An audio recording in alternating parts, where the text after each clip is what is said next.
Welcome to 5 Minutes in the Word, a daily devotional in the Word of God. Logan, it amazes me. The more we look at these Psalms, the more I hear the songs that we sing out in the auditorium with each other. Yeah. And this one starts off with one that I remember. I wouldn't dare try to sing it, but it's Psalm chapter 4. Hear me when I call, O God, my righteousness. You have relieved me in my distress.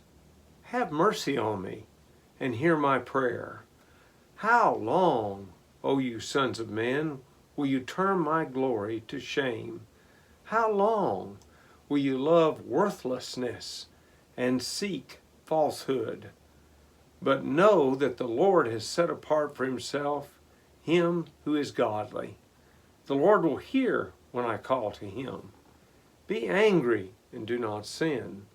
Meditate within your heart on your bed and be still. Offer the sacrifices of righteousness and put your trust in the Lord. There are many who say, who will show us any good?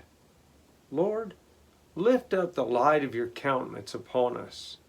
You have put gladness in my heart, more than in the season that their grain and wine increased. I will both lie down in peace and sleep. For you alone, O Lord, make me dwell in safety. It's beautiful. What kind of lessons you pick up on there? Well, there's actually three different lessons that really stand out to me. This first one comes from verse 3. But know that the Lord has set apart the godly for himself. The Lord hears when I call to him. Those two words, set apart.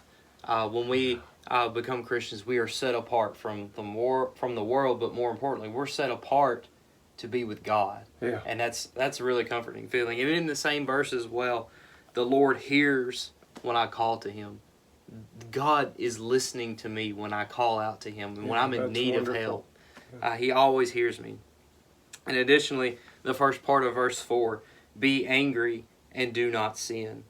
Ponder in your own hearts on your beds and be silent. Paul mentions this in Ephesians 4. He does. And if you look at the Hebrew, it's saying the anger is more of a trembling or it's an agitated feeling. And sometimes Christians, we like to let our feelings get the best of us. And we can't allow our feelings to affect our faith in that. So David's words here, be angry and do not sin, they reach farther out than I guess he understood at this time, even today as well. And then finally, the last three verses of this psalm, verses 6 through 8. There are many who say, who will show us some good? Lift up the light of your face upon us, O Lord. You have put more joy in my heart than they have when their grain and wine abound. In peace I will lie down and sleep, for you alone, O Lord, make me dwell in safety. See, the biggest thing that I learned from this psalm is that the word joy in verse 7, you have put more joy, or like you say, gladness in my heart than they have when their grain and wine abound. I think joy is found in understanding and recognizing that God is in control. That's where we find our joy, because everything that hinges on us is in his hands. And you can see that again, if you would join me in looking at James chapter 1, and we'll see that a little bit further.